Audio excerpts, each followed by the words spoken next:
Dans ses aphorismes sur la sagesse dans la vie, Arthur Schopenhauer, philosophe allemand athée du XVIIIe siècle, écrit ceci: « L'égoïsme régit le monde. » Qu'en pensez-vous? D'accord?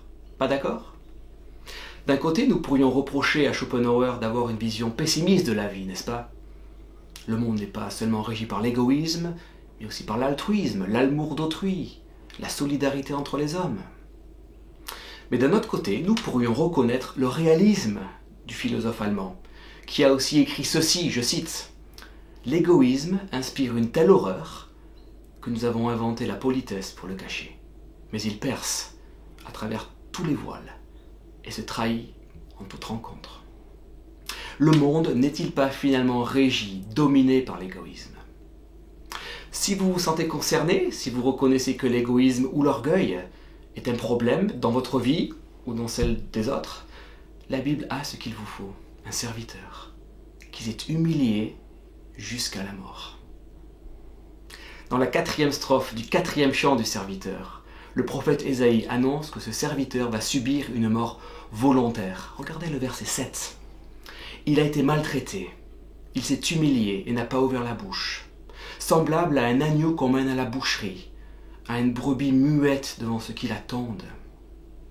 La mort du serviteur n'est donc pas accidentelle, mais bien intentionnelle et vicaire, c'est-à-dire subie à notre place.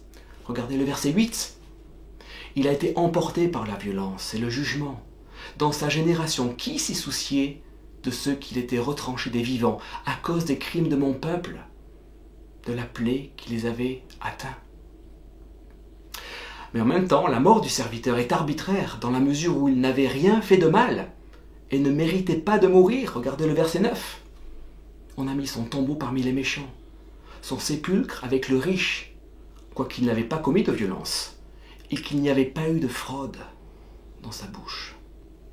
Ce serviteur, comme vous le savez, c'est le Seigneur Jésus-Christ, qui a souffert pour nous et qui nous a laissé un exemple afin que nous suivions ses traces, qui, insulté, ne rendait pas l'insulte, qui, souffrant, ne faisait pas de menace, mais s'en remettait à celui qui juge justement. 1 Pierre chapitre 2, versets 21 et 23.